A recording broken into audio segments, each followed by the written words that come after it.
Que a graça, a misericórdia, por meio de Cristo Jesus, da parte de Deus, nosso Pai, seja com cada um dos senhores.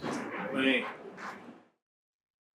Abram, por gentileza, as Escrituras, carta de Paulo aos Romanos, capítulo 3. Nós estamos falando a respeito da doutrina da justificação pela fé.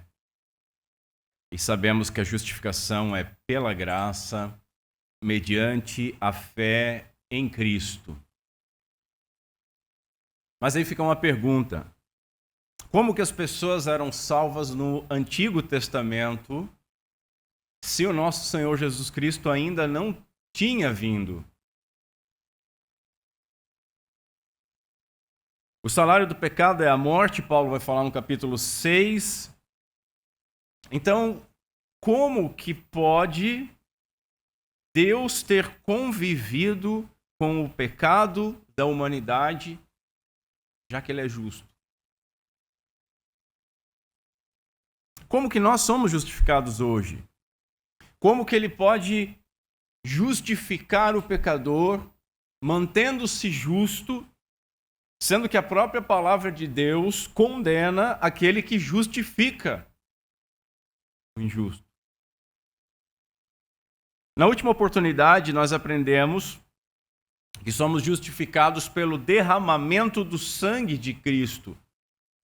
E que isso significa que o nosso Senhor, ele não apenas morreu, mas que ele foi sacrificado.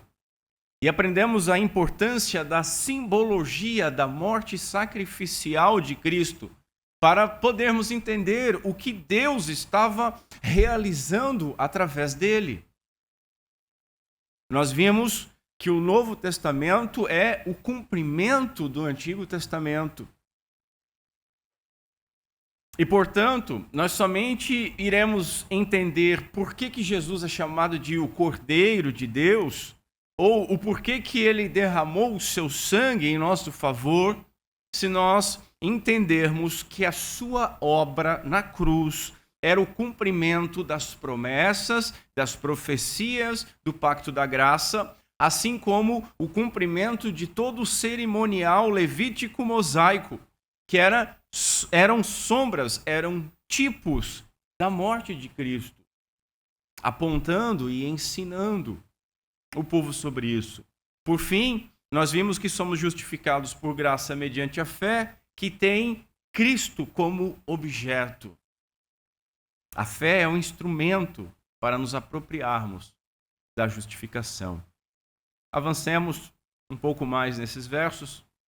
Então, carta de Paulo aos Romanos, capítulo 3, a partir do verso 24, a Santa Palavra nos diz o seguinte: sendo justificados gratuitamente por sua graça, por meio da redenção que há em Cristo Jesus, a quem Deus apresentou como sacrifício propiciatório, pelo derramamento do seu sangue, mediante a fé, para manifestar a sua justiça, por ter Deus, na sua paciência, deixado impunes os pecados anteriormente cometidos, para a demonstração da sua justiça neste tempo presente, para que ele seja justo e o justificador daquele que tem fé em Jesus.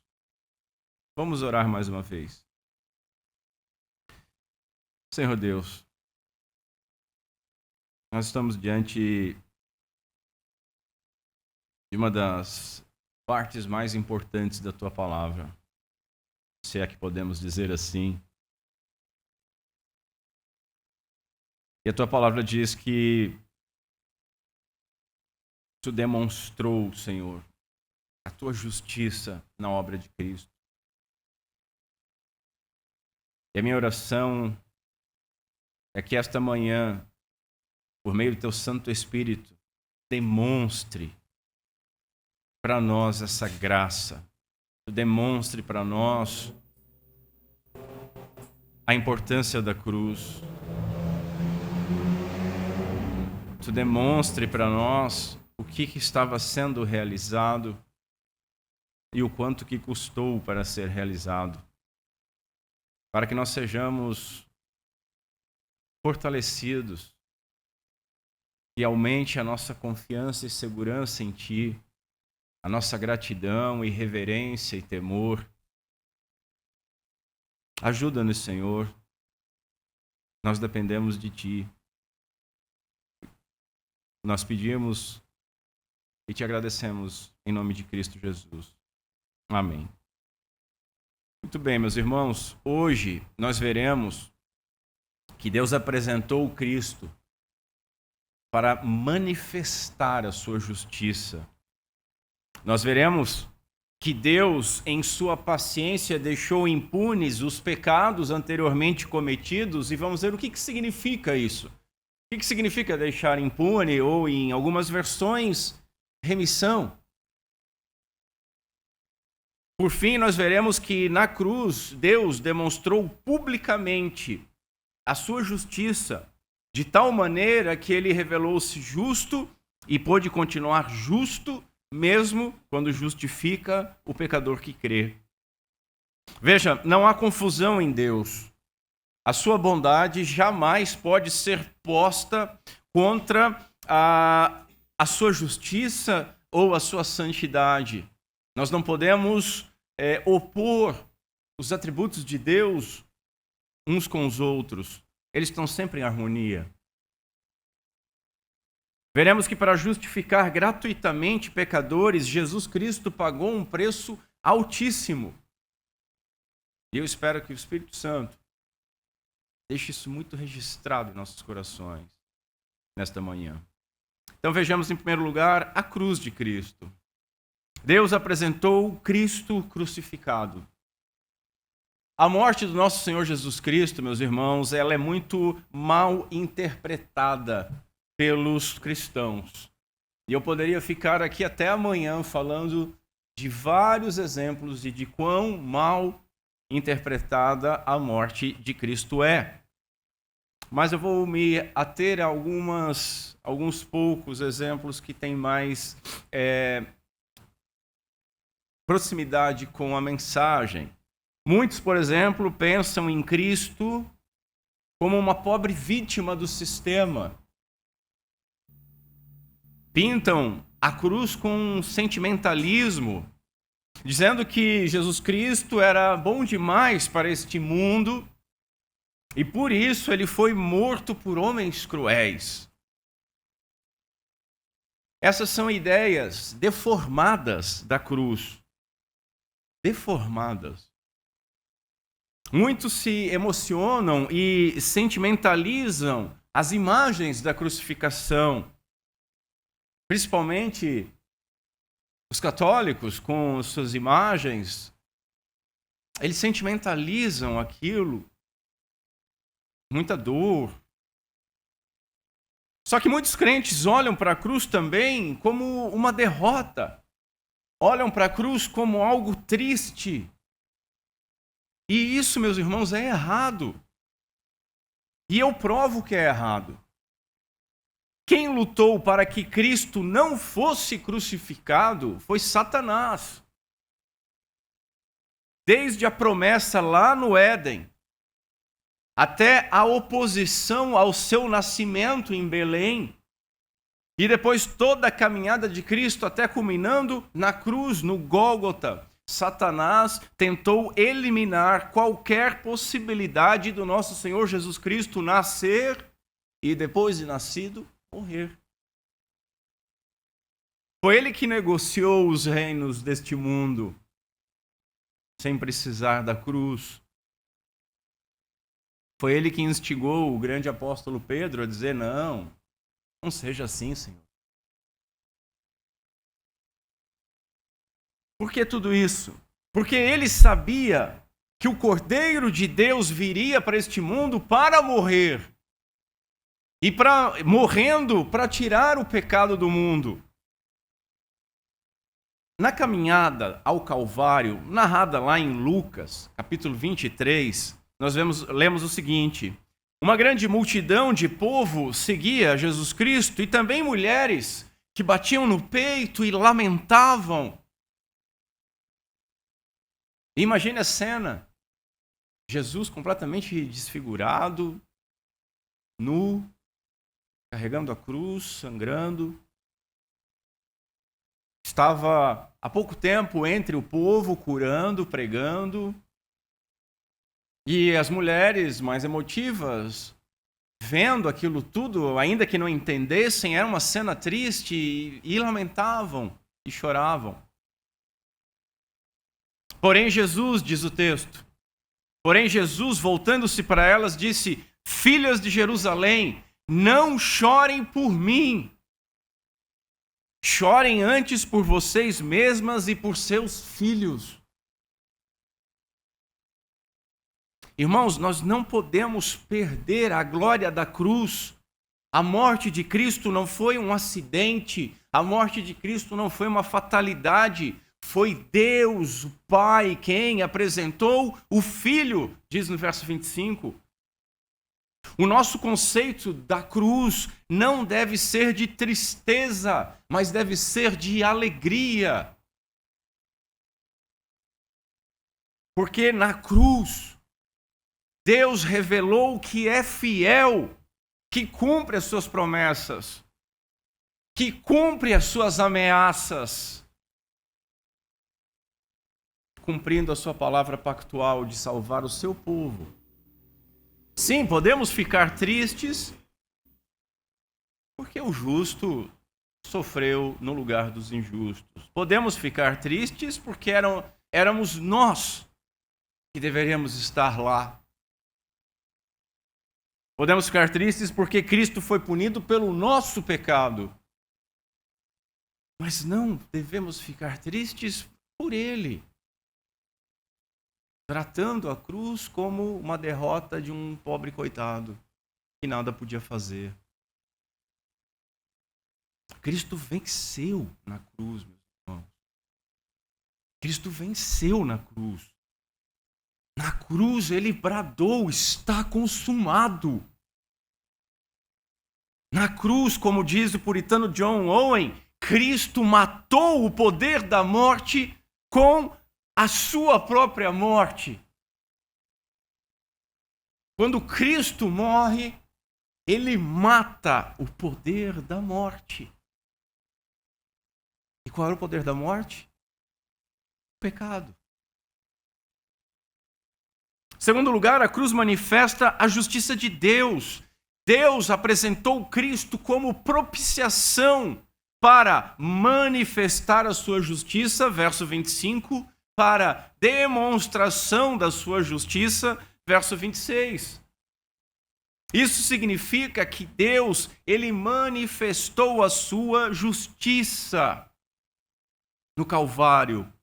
Veja, ele apresentou Cristo como uma oferta propiciatória, mas também declarando algo, demonstrando algo a mais, revelando publicamente que era justo, revelando publicamente a sua justiça. Lembram que nos versos 21 e 22, nós afirmamos que essa expressão, a sua justiça, ela não apontava para o atributo divino de justiça, mas para a ação de declarar justo. Lembram disso? Um modo de justiça. Verso 21 diz assim: se manifestou a justiça de Deus.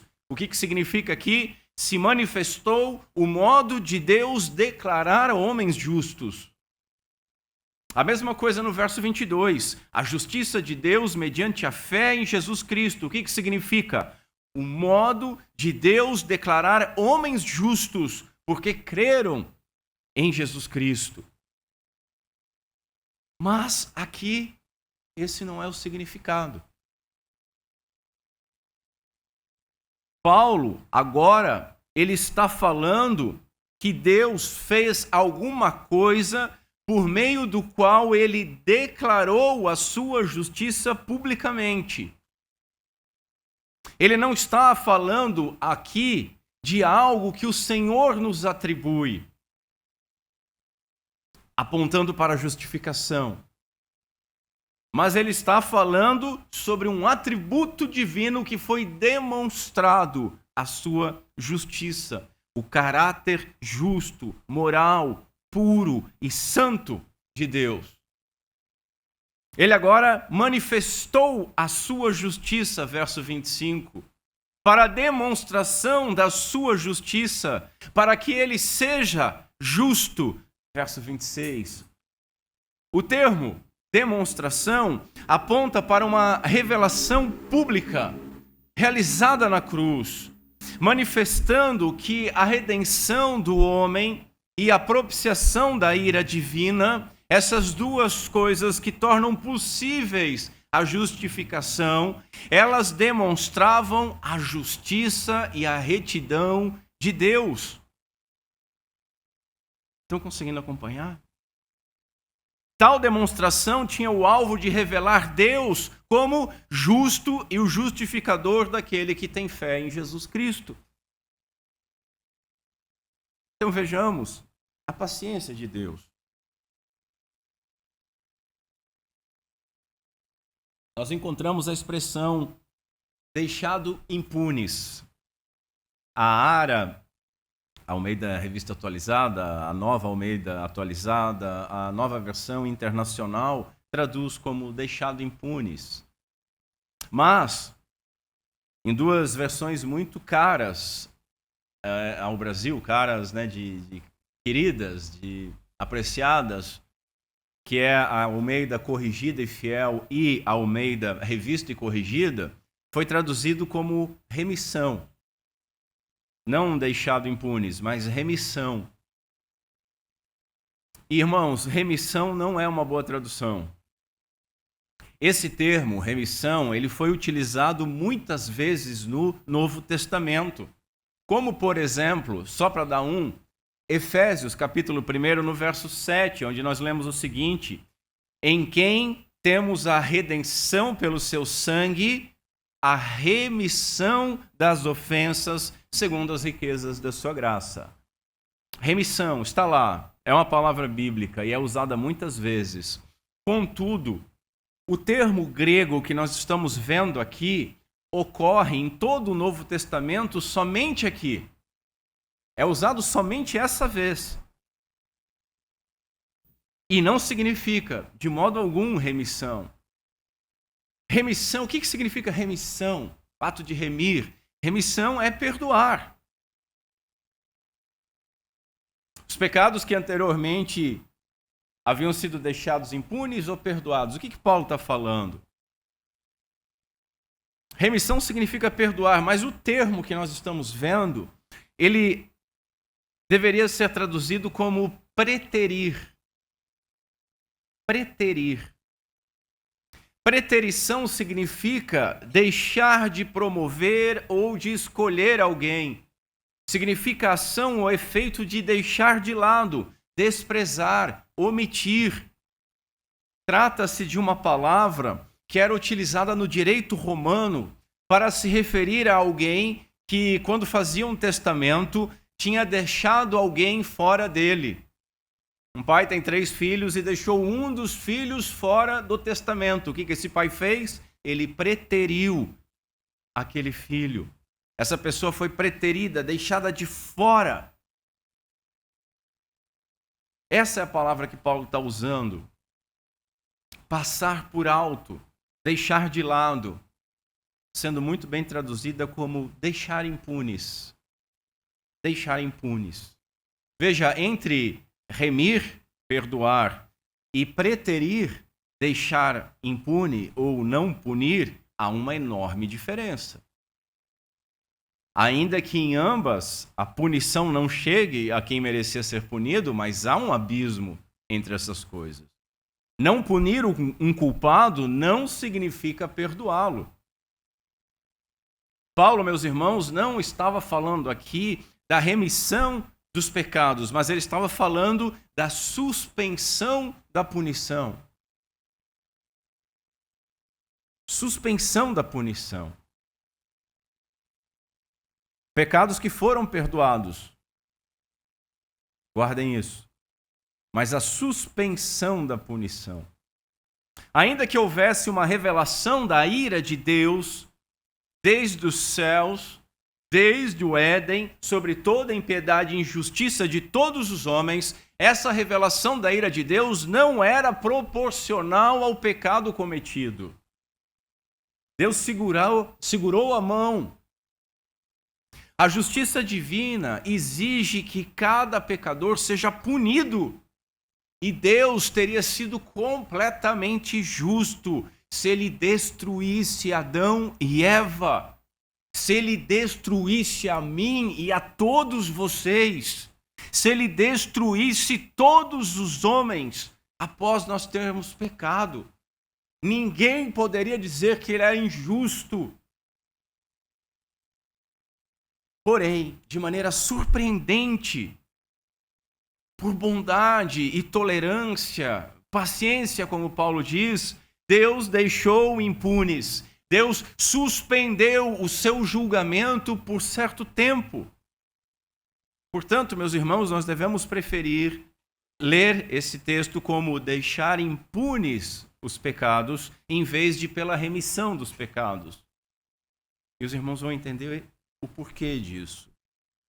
Vejamos agora pecados anteriormente cometidos. O que significa isso? Veja, Paulo, ele não está falando sobre os pecados cometidos por alguém antes da conversão. Os pecados anteriormente cometidos não são os pecados que alguém cometeu antes de se converter. A obra de Cristo não elimina apenas os pecados cometidos antes da conversão, fazendo com que aquele que se converteu depois disso esteja por sua própria conta e risco. A gente já ouviu coisas bem semelhantes a isso sendo ensinada. Deus perdoou todos os teus pecados, não importa quantos sejam, quais sejam. Agora você se converteu, mas a partir de agora não peques mais, porque se pecar, a coisa vai ficar ruim para o seu lado. Os defensores desse tipo de doutrina, que começou, não é nova, tá? Heresias, e erros doutrinários, eles têm a característica de serem sempre comida requentada. A patrística, lá na patrística já começou alguns defensores dessa ideia. Os defensores dessa doutrina, eles pregam que Cristo foi oferecido como propiciação para o perdão dos pecados cometidos antes da conversão. Mas isso, meus irmãos, alteraria completamente e totalmente o caráter do Evangelho. Porque, veja, não poderia haver salvação para nenhum ser humano, porque todos os homens pecam continuadamente. Tanto antes da conversão, quanto depois da conversão. É ou não é verdade? Quem não tiver pecado, que atire a primeira pedra. Nós pecamos. Se fosse assim, meus irmãos, nós não estaríamos de maneira alguma debaixo da graça, mas estaríamos completamente sob a lei. Como se Cristo não tivesse nunca morrido. Entendem isso? Esse é o tipo de evangelho que muitas vezes é pregado. Não há dependência da graça.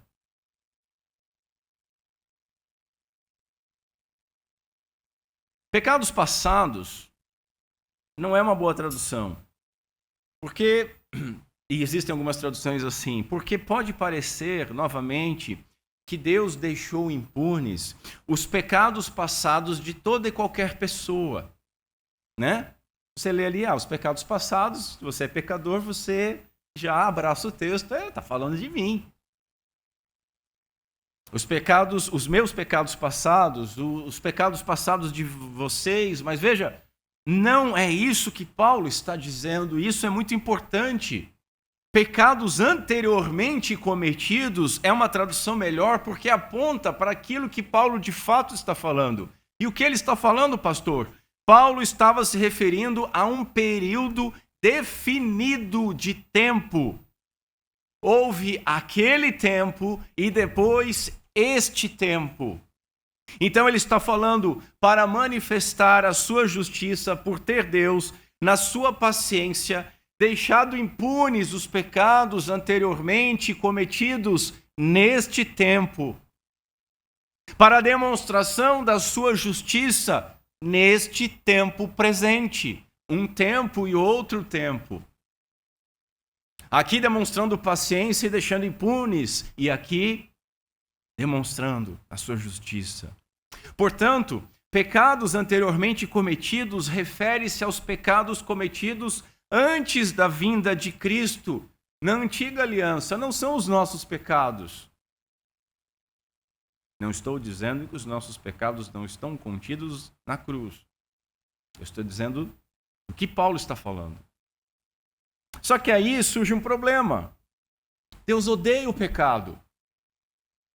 Deus anunciou que puniria o pecado. Deus ameaçou que derramaria sua ira sobre pecadores e que essa punição era a morte. Contudo, durante séculos, Deus não fez isso.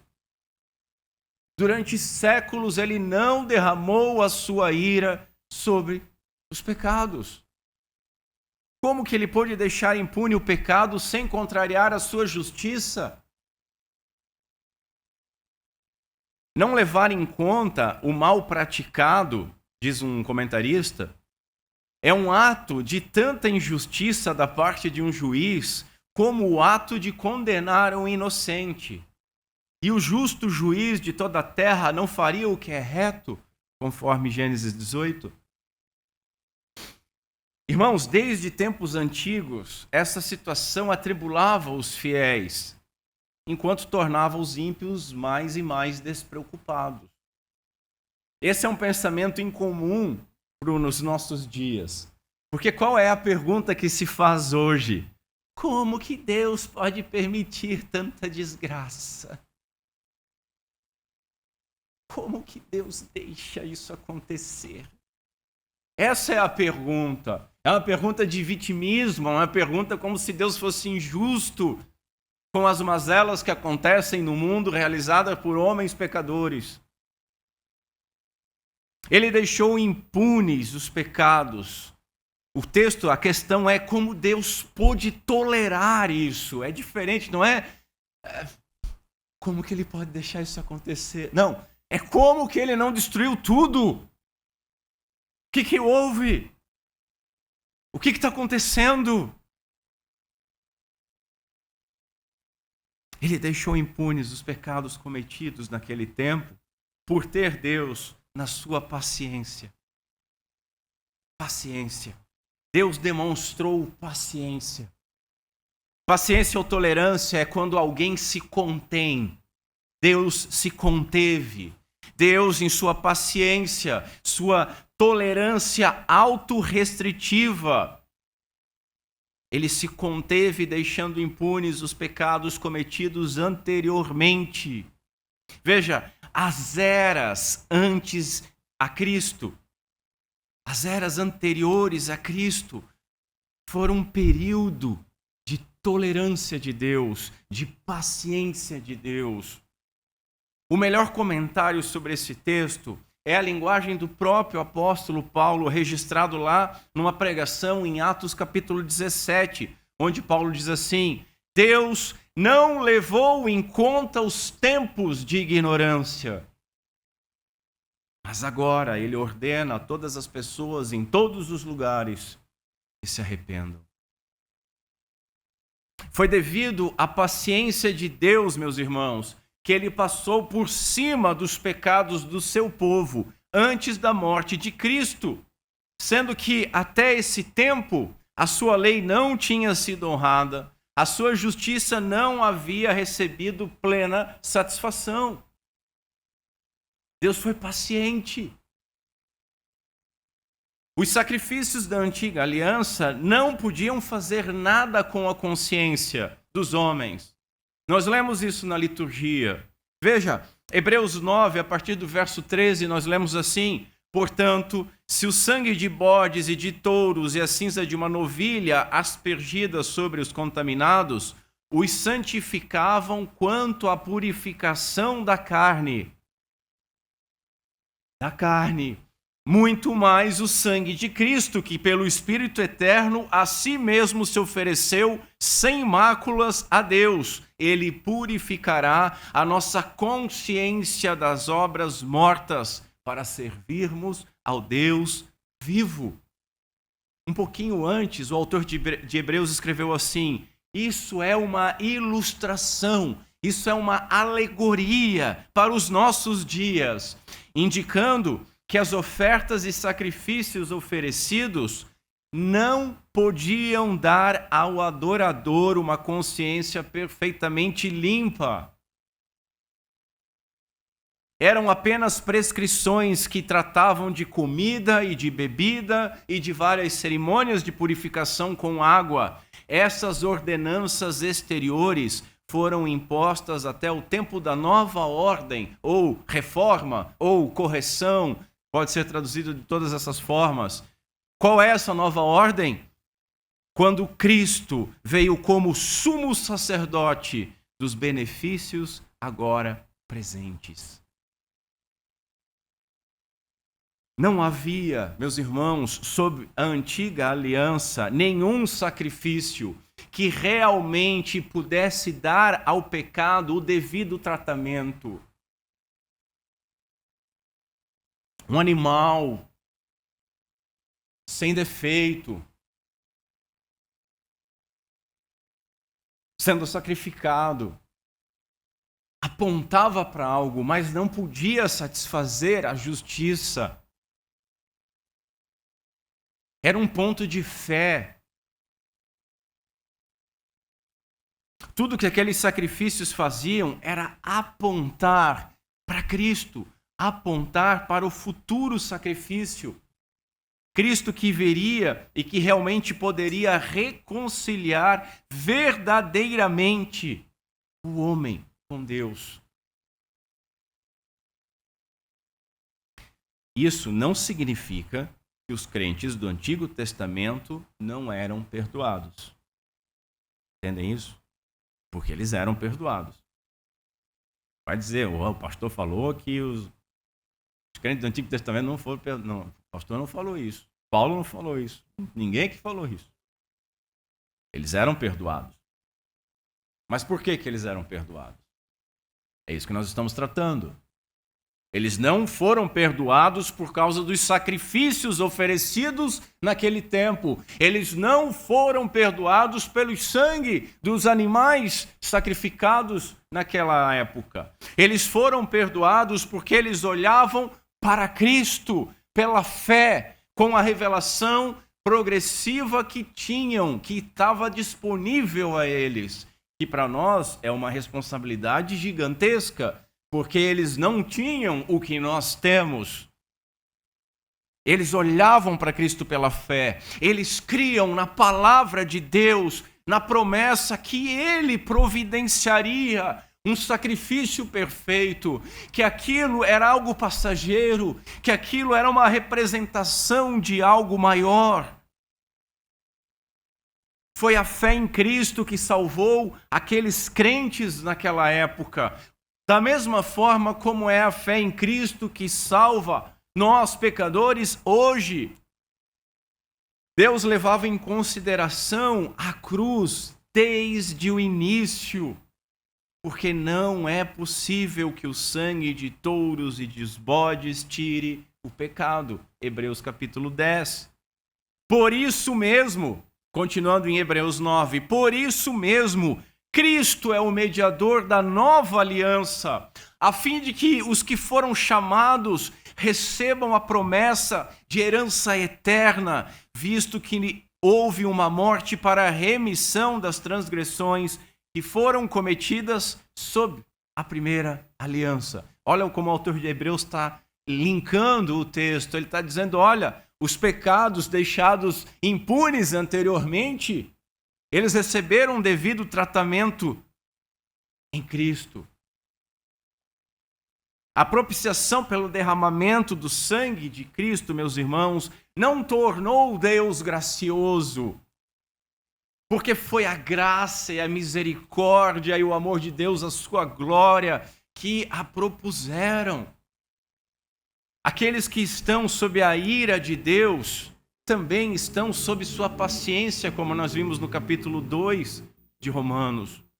A propiciação não revela apenas a paciência de Deus, mas revela também a sua justiça e a sua santidade, que pune o pecado, verso 26, que traz o pecador à fé e ao arrependimento. Jesus Cristo, ele foi o nosso representante que suportou vicariamente, em nosso favor, o juízo divino.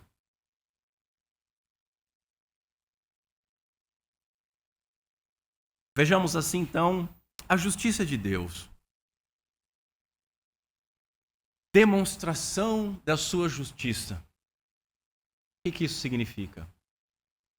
Francis Schaeffer, ele escreveu o seguinte: Deus tem de ser absolutamente justo, ou não teríamos nenhuma base concreta para os princípios morais. Não é possível admitir que haja princípios morais sem que exista qualquer absoluto moral. Se não existissem os absolutos, nós seríamos relegados a algum tipo de padrão relativo de moral. Não é isso que a gente ouve as pessoas dizendo isso, né, hoje? Algum padrão relativo de moral, como, por exemplo, aquilo que é melhor para a sociedade. Palavras como certo e errado perderiam qualquer sentido real. É necessário, diz Schaeffer, que haja algum absoluto. E a Bíblia, ela providencia a única solução adequada para a necessidade de absolutos morais. O absoluto moral reside no caráter perfeitamente justo do próprio Deus. Este é o absoluto moral. A paciência de Deus era e ainda é interpretada pelos pecadores como uma indiferença para com as exigências da sua justiça e as ameaças. É ou não é? Deus declarou que derramaria sua ira sobre o pecado. E se ele não fizesse isso, ele não seria justo. Aquele Deus muito amoroso, muito meloso que a gente vê, que perdoa só porque é bom, não é um Deus com absoluto moral. Não é o Deus da Bíblia. Não é um Deus que nós deveríamos reverenciar, porque seria um Deus injusto. Na cruz, o nosso Deus fez uma demonstração pública de como ele lidou com o pecado. Ele apresentou o Cristo como sacrifício propiciatório, fazendo o quê? Derramando sobre ele a sua ira. Derramando sobre Cristo a sua ira publicamente. Para demonstração, verso 26. Isso corresponde a manifestar do verso 25. E ambas dependem do termo apresentou, do verso 25.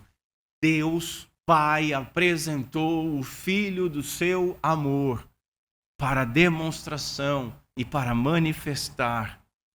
Cristo foi apresentado como um sacrifício para demonstração da justiça de Deus.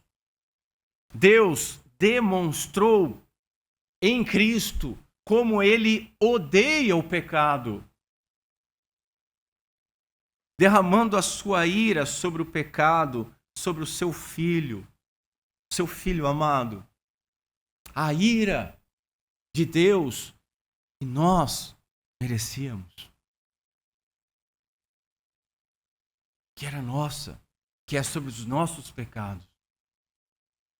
Esse sempre foi o plano divino no pacto da redenção, no conselho eterno de Deus. Porque a Escritura mesmo chama Jesus de o Cordeiro que foi morto desde a fundação do mundo. Apocalipse 13.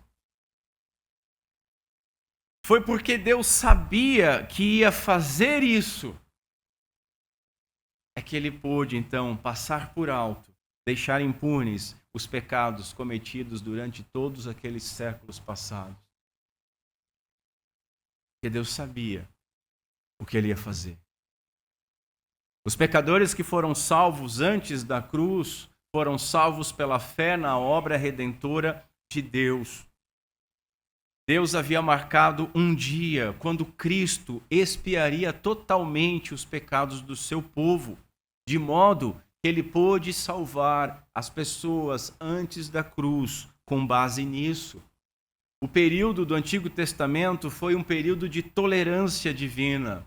Ele reteve o seu julgamento sobre o pecado e, na plenitude dos tempos, ele castigou, por meio da morte do seu próprio filho, o pecado.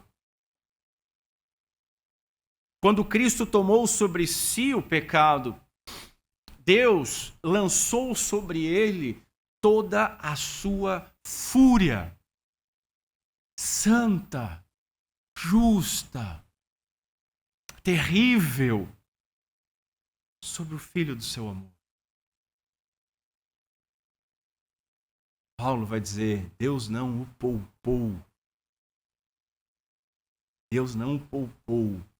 E nós vimos semana passada, não o poupou não só da morte, não poupou nada da sua ira sobre o filho. Nós temos estudado sobre glorificar a Deus como fim principal do homem nas quartas-feiras. A demonstração da justiça de Deus, meus irmãos, para nós, deveria ser mais importante do que recebermos o seu perdão. A gente quer o perdão e muito obrigado, valeu, passa mais tarde. Só que deveria ser para nós mais importante.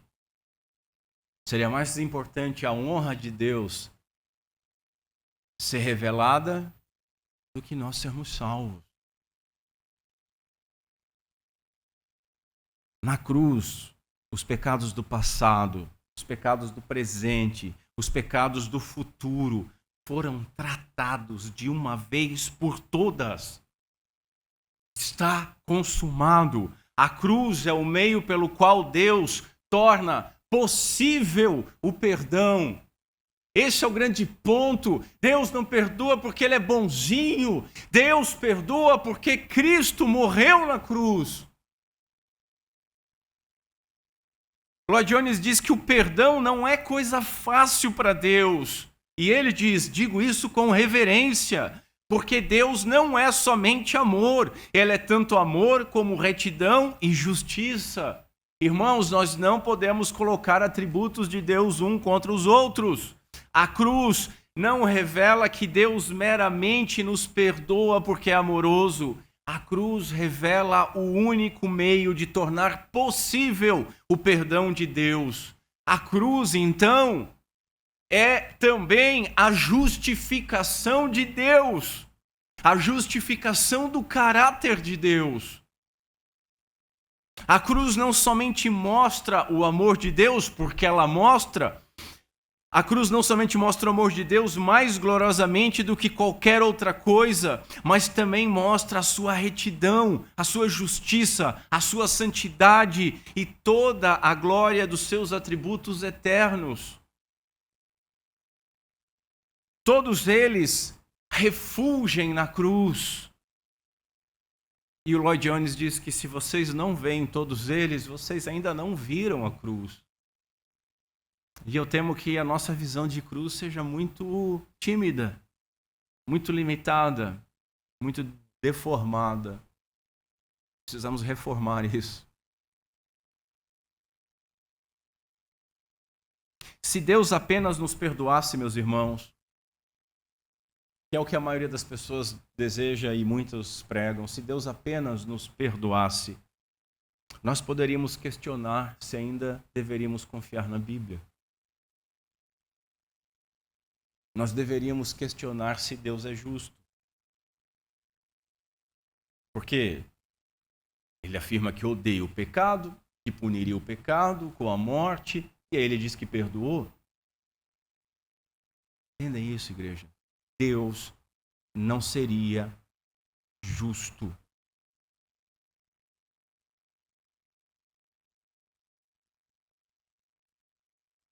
Mas Deus não é como os homens. Graças a Deus. Louvado seja o seu nome. Ele não é como os homens. Às vezes nós achamos bonitinho quando as pessoas dizem uma coisa e fazem outra, né? O pai, por exemplo, diz para o filho: olha, se você fizer isso, você não vai ganhar aquele outro. Aí o filho vai lá e faz. Aí o pai, o que ele faz? Ah, tudo bem, toma aqui. Ele vai contra a sua palavra. E nós olhamos essas coisas. Olhamos aquele pai dizendo: não, tá tudo bem, filho. E nós achamos isso bonitinho. Nós achamos que isso é amor. Nós achamos que isso é um perdão genuíno que nasceu de um coração bondoso. Não! Isso é imoralidade, isso é frouxidão. Isso é falta de caráter, é falta de justiça, é falta de hombridade. E se você já fez algo assim com seu filho, peça perdão para o seu filho hoje e diga: me perdoa porque eu fui frouxo com você. Deus não se porta dessa maneira, meus irmãos. Deus é eternamente coerente consigo mesmo.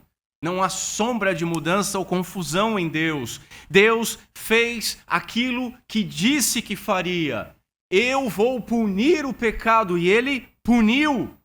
Nós somos então justificados gratuitamente por sua graça, por meio da redenção que há em Cristo Jesus, a quem Deus apresentou como sacrifício propiciatório pelo derramamento do seu sangue. O puritano Matthew Henry diz assim: jamais houve uma demonstração de justiça e santidade de Deus como a que houve na morte de Cristo. Parece que Deus odeia tanto o pecado que nada menos que o sangue de Cristo poderia pagar por ele. Ao encontrar o pecado, embora apenas imputado em seu próprio Filho, Deus não o poupou, pois ele se fez pecado por nós. As iniquidades de todos nós foram lançadas sobre ele, embora ele fosse o filho de seu amor. Contudo, agradou a Deus moê-lo. A gente leu isso semana passada. Neste tempo presente, continua Paulo, isso refere-se à manifestação nos eventos que ocorreram em Jerusalém. Foi manifestado em Jerusalém, foi manifestado naqueles eventos a justiça de Deus. Veja, irmãos, o Evangelho não é uma filosofia. O Evangelho não é uma notícia apenas. O Evangelho é o poder de Deus para a salvação, demonstrado por meio de fatos concretos e públicos. A cruz demonstrou que Deus já tinha preparado o sacrifício perfeito em Cristo, que conforme Pedro pregou, foi entregue pelo determinado conselho e presciência de Deus. Deus perdoava pecados no Antigo Testamento olhando para o futuro. E não apenas sob a antiga aliança, como também a remissão de pecados do nosso tempo presente, como o apóstolo vai acrescentar logo à frente. Cristo expiou os pecados de todos aqueles que creram ou iriam crer nele, de todos os crentes.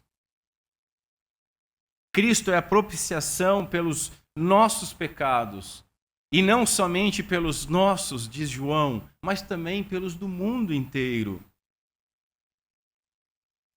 As pessoas eram salvas no Antigo Testamento da mesma forma que nós somos salvos hoje. Eles, pela fé no Messias que haveria de vir. Nós, pela fé no Messias que já veio. Porque há um só caminho para a salvação. Todos os pecados receberam o tratamento adequado e definitivo na cruz, de uma vez por todas. Acho que vocês não entenderam. Eu vou repetir. Todos os meus e todos os seus pecados receberam um tratamento adequado e definitivo, de uma vez por todas, na cruz.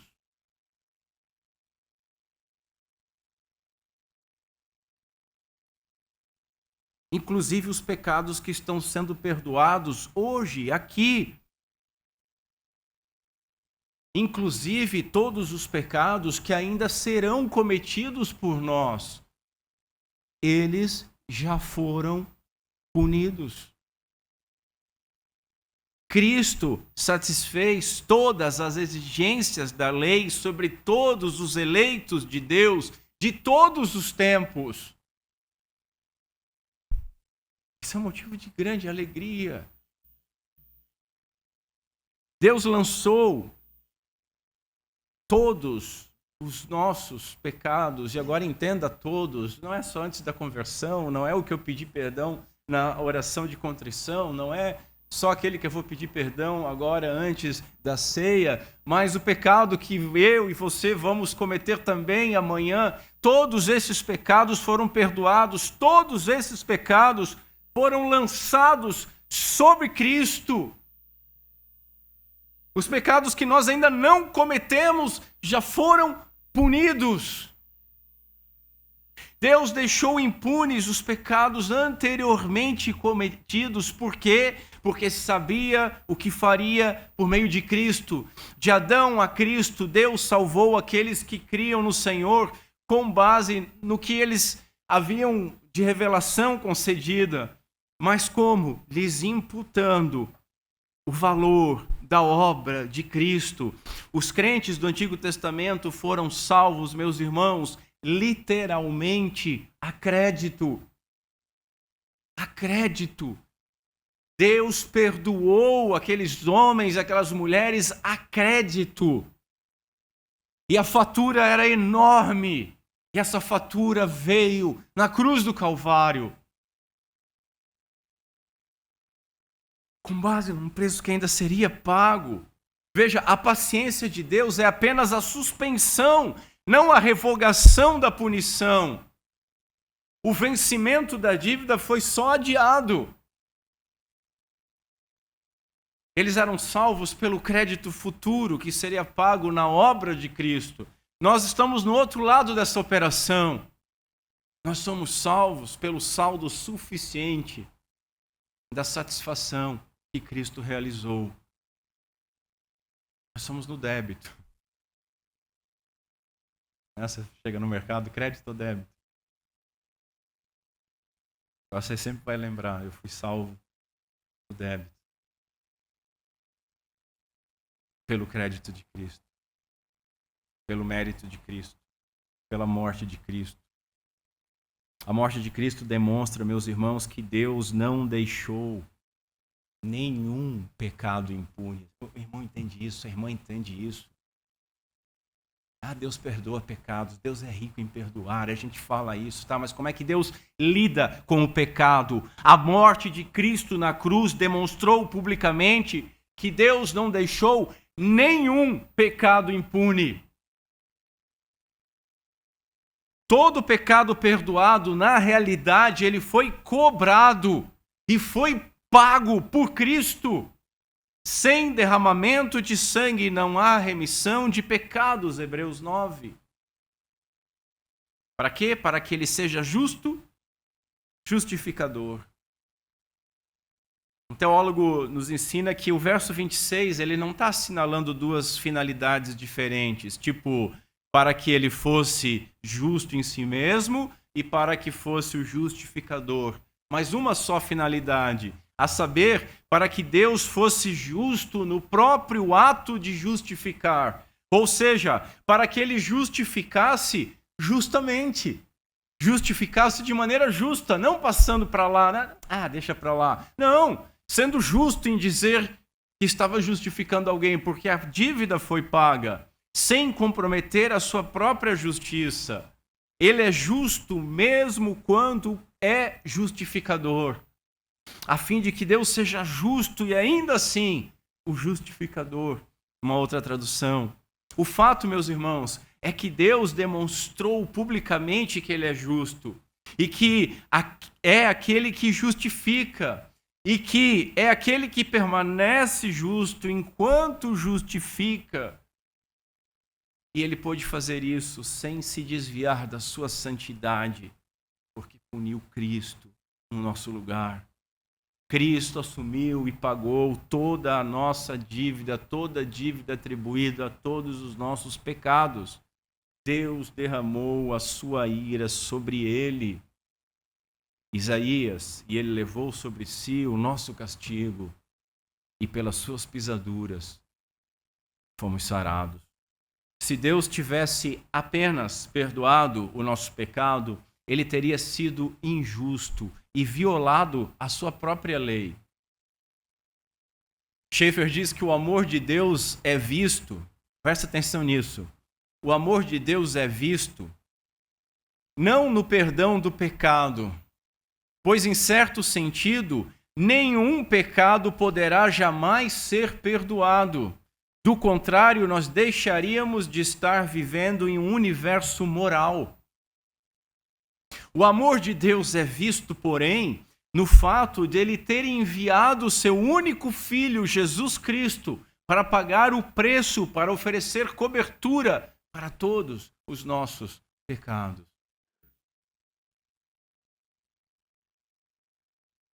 A cruz, ela une a justiça de Deus com o amor de Deus.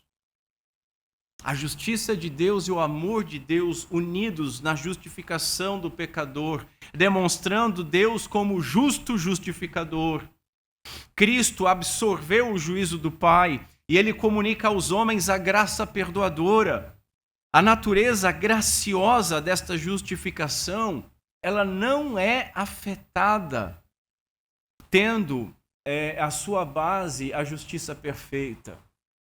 A gente vê algumas pessoas que vêm com a historinha, não, mas então a doutrina que vocês ensinam, ela é cruel, porque Deus ele não pode ser bom e perdoar, e na realidade se só há perdão porque Cristo foi punido, veja, não tem uma demonstração de graça, foi pago o preço, você mesmo disse, uns foram salvos no crédito, outros no débito. Não há graça. Como não há graça? O pecador ainda continua sendo recebendo o mais imerecido dos favores. Quem de nós merecia a graça? Quem de nós merecia ter o representante, como representante, o Filho de Deus? Quem de nós merecia ou fez algo para merecer que Cristo fosse o nosso fiador e assumisse a nossa dívida? Então restituir aquilo que não furtei. Na realidade, nós somos o completo oposto disso. Nós somos tipo um cachorro que morde a mão que alimenta. O Evangelho não é simplesmente um anúncio de perdão. Deus nunca deixa de lado a sua santidade para nos salvar. Deus ordena e exige que o pecado seja punido. Essa é a razão pela qual a cruz é o símbolo universal do cristianismo, escreveu o Sproul. O perdão realizado mediante a cruz revelou o ódio que Deus tem contra o pecado. As pessoas têm medinho elas falam tanta blasfêmia de Deus, mas têm medinho de falar isso. O ódio de Deus, você fala, o ódio de Deus. Olha para a cruz, o filho do seu amor sendo moído. Você não vê ali o ódio? E ao mesmo tempo o amor, porque ele está sendo moído por miseráveis pecadores e merecedores. A justiça e a misericórdia estão unidas na justificação do pecador. A justiça não é menos justa, embora a misericórdia tenha realizado a sua obra perfeita, diz Rod. E a misericórdia não é menos misericordiosa, embora a justiça tenha sido completamente satisfeita. Assim, Deus é o justificador daquele que tem fé em Jesus. Para completar o verso, vamos apontar só rapidamente algo que já foi estabelecido. A bênção da justificação é somente para aqueles que creem em Cristo. A base da nossa justificação é a obra de Cristo, sem nenhum acréscimo de nenhuma obra humana. E o instrumento é a fé. E aí é bom repetir, nós não somos salvos pela nossa fé, somos salvos pela graça, mediante a fé, que descansa na obra consumada de Cristo. Fé em Cristo significa a fé que tem Cristo como seu objeto. Somente aqueles que confiam nele, que descansam nele, que dependem dele, que estiverem unidos a ele por meio da fé, como o preço do resgate da sua redenção e o sacrifício propiciatório, somente esses serão justificados. Há uma limitação. Nesse ponto, meus irmãos, nesse ponto Paulo termina a exposição da justificação pela fé. Na próxima semana nós veremos os versos finais do capítulo 3, que contém a resposta do apóstolo a 3 possíveis críticas a essa doutrina. E nós vamos vê-las. Para concluir, sintetizar alguns pensamentos que podem ser aplicados como uma aplicação prática teológica. Primeiro, a cruz anuncia 2 grandes verdades. A primeira é que Deus odeia o pecado. A segunda, que Deus ama imerecidamente o pecador. O eleito, o seu filho, o seu povo. Na cruz, a misericórdia e a verdade se encontraram, a justiça e a paz se beijaram, como a gente lê no Salmo 85. Na cruz, Deus redimiu o seu povo, aplicando a sua ira e demonstrando publicamente a sua justiça. A sabedoria do plano de Deus permitiu que ele punisse Jesus em nosso lugar, portanto, que ele justificasse aqueles que são culpados sem comprometer a sua justiça. E aí o John Stott diz assim: só nos resta maravilhar-nos diante da sabedoria, santidade, amor e misericórdia de Deus e prostrar-nos diante dele em humilde adoração. A cruz deveria ser o bastante para quebrantar o mais duro e derreter o mais insensível dos corações. Que a cruz possa fazer isso por meio do Espírito Santo aos nossos corações. Outra colocação, o nosso amor a Deus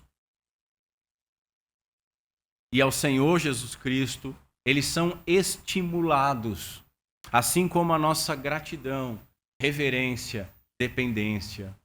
O juízo veio sobre um inocente, nosso substituto, o segundo Adão, o próprio juiz, Deus de Deus, luz de luz. Ele assumiu a responsabilidade pelas suas criaturas. Na morte de Cristo, Deus, ele se revelou totalmente. Deus se demonstrou totalmente juiz justo, totalmente justificador, totalmente redentor, totalmente gracioso e totalmente amoroso. Ele pronuncia a sua sentença, chamando como justo aqueles que foram cobertos com uma justiça alheia, suficiente e eterna. Deus é justo, outra colocação, e pune o pecado. Cristo pagou a dívida pelos pecados dos seus eleitos, sofrendo no lugar deles. Deus é justo e pune o pecado. Cristo pagou a dívida, sofrendo no lugar dos seus eleitos. Repito, somente deles. A dívida permanece sobre aqueles que estão fora de Cristo. O cálice da ira de Deus será o juízo eterno daqueles pecadores que rejeitarem a justificação pela fé no sacrifício de Jesus Cristo. Que oremos. Que oremos por aqueles que não creem em Cristo, para que sejam despertados. Contudo, última aplicação, Deus é justo e não vai exigir o pagamento dos pecados daqueles que já tiveram a dívida paga pelo fiador celeste. A sua justiça perfeita jamais vai exigir a punição dos pecados daqueles que já tiveram os seus pecados punidos no seu substituto, em Cristo. Deus aceitou esse pagamento com plena satisfação. Em Cristo, crucificado, justiça e graça juntam-se em plena harmonia. Ninguém, nem mesmo o diabolos é acusador, nem mesmo o diabo pode acusar Deus de ser injusto por ter deixado impunes os pecados dos tempos do Antigo Testamento. Assim como também não pode acusar Deus de deixar impunes os nossos pecados. Nós somos perdoados porque o nosso pecado foi punido em Cristo. Isso tem que estar muito claro nas nossas mentes. Finalmente, agora sim é o último. Finalmente, a nossa interpretação sobre a doutrina da justificação pela fé deve incluir a punição dos pecados e a satisfação da lei de Deus como pontos centrais, fundamentais. Fundamentais. Não tem justificação sem punição de pecados. A cruz, meus irmãos, foi o púlpito onde Cristo expôs publicamente a justiça de Deus. E a cruz também foi o púlpito onde Cristo expôs verdadeiramente o amor de Deus. A redenção e a propiciação são graciosas provisões de Deus para a justificação dos pecadores. Então, a glória da graça divina está em que a sua justiça foi satisfeita perfeitamente pelo nosso Senhor e Salvador, Jesus Cristo. Deus, ele demonstrou, portanto, publicamente como ele é, ao mesmo tempo, justo e justificador de todo aquele que tem fé em Cristo. Que Deus Pai seja misericordioso conosco, por meio de Cristo Jesus.